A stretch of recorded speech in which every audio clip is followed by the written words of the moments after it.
This is the last episode of season 3, and I have learned so much this season, and I can't wait to share it with you.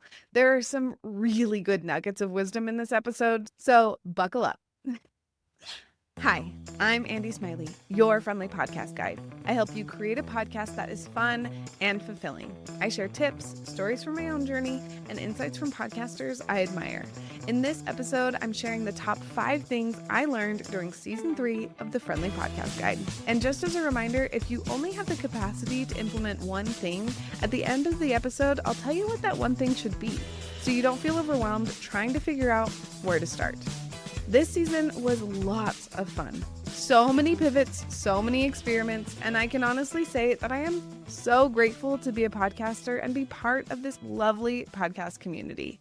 This season definitely had many lessons, but I've narrowed it down to the top 5 things that I learned this season. The first thing I learned is ChatGPT is a game changer. I've been using ChatGPT for a while now, but during season 3, I've used it so much more, and it has been absolutely amazing. I made a list of all of the different ways that I use ChatGPT, and I probably don't even have everything on this list, but here are the main things.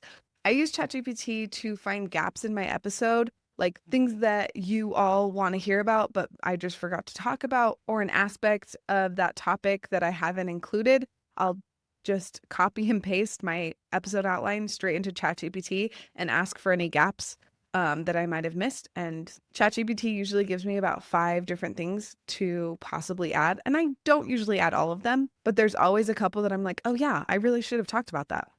It's really nice. Another thing is ChatGPT helps me write my weekly emails about the episodes. I will type up a first draft, copy and paste it into ChatGPT, and ask ChatGPT to zhuzh it up a little bit. And ChatGPT always just makes it sound a little bit better. Not always perfect. There's always tweaking that I'm doing afterwards, but always just kind of helps me to up my game a little bit and make sure that I'm being succinct but still makes sense.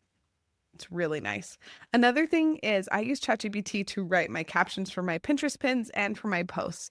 I'll usually give some parameters around what I'm going for in that caption and then just ask ChatGPT to create one. Again, I rarely will copy and paste directly from ChatGPT, but it's so nice to have something there to tweak instead of staring at a blank page. Probably one of the biggest things that ChatGPT does for me now is helps me name my episodes and write my show notes, because I kind of dread both of those things about my episodes. That is not something that I am like super good at, naming episodes and writing show notes. They're just not my favorite things. And so I created a custom GPT that helps me write my show notes and name my episodes. And it has been such a game changer. It makes that part of the process so much easier, and I don't have to dread it anymore because it's so easy and straightforward. And truly, one of the nice things about that custom GPT is it also helps me figure out SEO keywords. In a perfect world, when I have plenty of time, I like to come up with my own SEO keywords using the guidance from Brittany Herzberg. She is my favorite SEO person. She is the queen of SEO in my mind.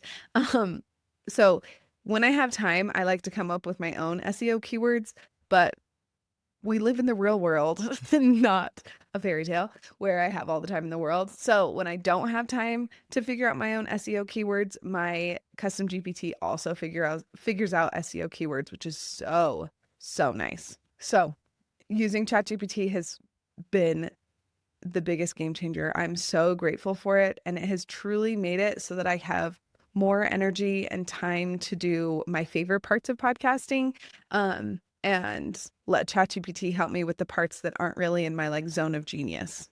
So amazing. Another thing that I learned is Pinterest is really my favorite marketing strategy. Pinterest is one of those that nothing happens overnight with Pinterest, but I am still seeing new listeners come in from pins that I posted like last winter. It's so amazing. And seeing all of those people still coming into my world, finding my podcast through pins that I posted forever ago has really helped me see how amazing Pinterest is. And it's really fun because a lot of you are just as excited about Pinterest as I am. When I did my Pinterest episode, there was so much good feedback about it. And so many of you were like, oh my gosh, I didn't even realize Pinterest would be a good fit for podcasting. So that has been so much fun. I am truly planning on heavily leaning into Pinterest this summer. And I've kind of changed my social media marketing strategy to be mostly Pinterest and Threads with Instagram stories and Instagram posts kind of like sprinkled in, but mostly Pinterest and Threads because those are my favorite places to be. Threads just because I can pretty much say whatever I want and it's short and sweet, and Pinterest because that long-term marketing is just the best and exactly what I need right now because I just don't have that much time. Which actually leads into my next point.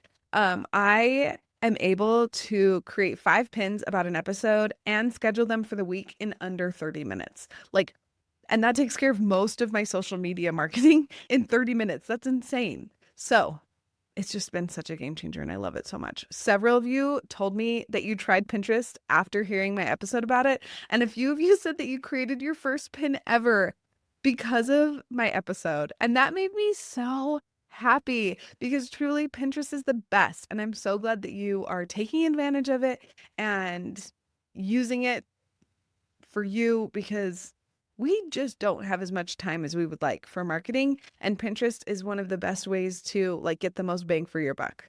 If you want to start using Pinterest for your podcast and you haven't done it yet, you're not exactly sure how, you're going to want to hear about my Pinterest Magic for Podcasters guide. If you're anything like me, some days you're just proud that everyone in the family is alive and semi-fed. We don't have time to be stressing about posting on Instagram. And yet the quote unquote experts keep shouting that posting daily is the only way to grow your podcast. They're wrong. There's a better way, and it actually works while you don't. My Pinterest Magic for Podcasters guide shows you exactly how to use Pinterest to get your podcast in front of new listeners without needing a blog, a strategy session, or your full attention every day. I used one pin, just one, and it got me 3,000 views and brought me several new listeners within weeks. That's the kind of quiet magic I want you to have too. Inside this guide, there are Steal My Pin templates, a quick start checklist, and step-by-step instructions that don't assume that you've got endless hours and endless childcare. I've thought about charging for this, and honestly, I probably should. But right now, I just want it in your hands because you deserve a marketing strategy that works without working you to the bone. Grab the free guide from the link in the show notes and let Pinterest start doing some of the heavy lifting for you. Okay, now I get to tell you about some more things that I learned from season 3. Another thing that I learned is narrative format is fun and very helpful. So I'm not planning on switching to the narrative format completely, but it was really fun to do 2 episodes this season in the narrative format. And a quick refresher, narrative format is when you tell a story using clips from one or more interviews. I did this with my episodes when I was chatting with Whitney Archibald, the host of the Family Lab. It really helped me with those episodes because Whitney and I have a lot to say about a lot of topics, and sometimes it's hard to make that kind of interview feel cohesive. So when I did little transitions between the segments, it was so much smoother, and truly, I think it just like made that episode even better than it already was. My favorite quote from that episode about the narrative format is from Whitney. She said, "Narrative format can save your behind." She said this when she was talking about how you can salvage a boring or a bad interview by using the narrative format. And this is in no way saying that Whitney's episode, like our episode together, was boring or bad. It was amazing by itself, but I just like took it to the next level when I made it in the narrative format. But if you do have an episode that was like, ugh, I don't even think I can air this, instead of just trashing it as an interview episode, you can make it an awesome episode by using the narrative format. And if you're thinking about trying the narrative format, but you have some questions, just DM me over on Instagram. I'd love to chat with you about it because it's awesome and a really good tool to have in your tool belt. Another thing that I learned from season 3 is that doing weekly emails didn't kill me. A little bit into season 3, I decided to start doing weekly emails instead of just monthly emails. I was nervous that it was going to be too much for me or for you, but it hasn't been that hard for me. mostly because I use ChatGPT to make the process quicker and easier. And it seems that y'all don't mind the emails either because I haven't had a drop in the open rates since I started doing weekly emails. I'm not sure if I'm going to keep going with the weekly emails during the break, but I think I'm going to try and see how it goes because I still have plenty of things to talk about, even though I'm not going to be putting out weekly episodes.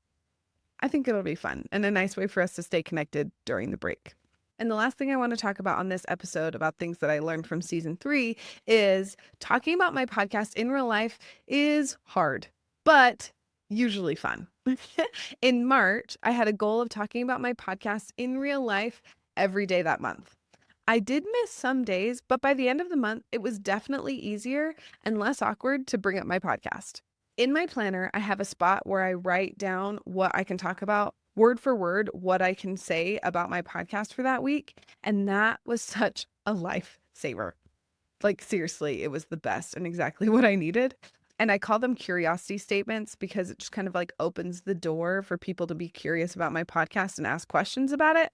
But you can call it whatever you want. I don't really care. And the best part about those curiosity statements is I never have to come up with something on the spot to talk about my podcast. It's already there. I already know what I can say because I wrote it down at the beginning of the week. If you've ever felt weird or cringy thinking about talking about your podcast in real life, I hear you because I still sometimes feel that way. But I've learned that most people are actually curious and impressed when you talk about your podcast. And your voice matters, even at school pickup or your dentist appointment. The more you practice talking about your podcast, the more confident you'll feel when you talk about it. A few of you have reached out to run your curiosity statements past me, and it has been so much fun to help you come up with ways to talk about your podcast in real life. So if you need help coming up with a curiosity statement, or you've got one but you're not sure how you feel about it, send me a DM over on Instagram, and I would love to help you figure that out.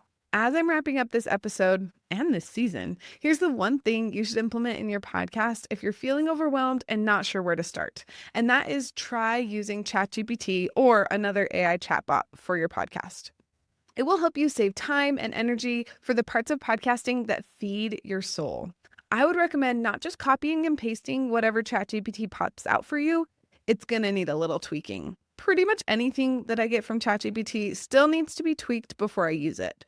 But tweaking something is so much easier for me than starting from scratch. And this is your friendly but firm reminder that you are the boss of your podcast, no one else. So if something isn't fun anymore, change it. Stop doing it. Please make sure to take breaks. Your people will be there when you get back, and you will create your best stuff when you come back refreshed after a break. I promise.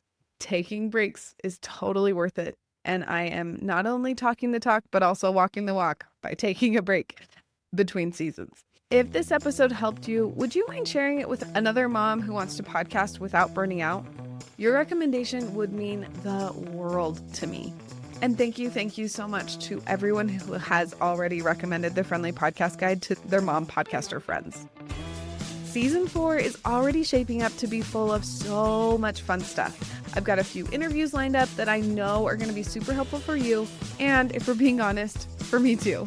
And I cannot wait to try the narrative format again for season 4. I think I know what episode I'm going to try it on. It's going to be fun. Thanks for being here, and have an amazing summer.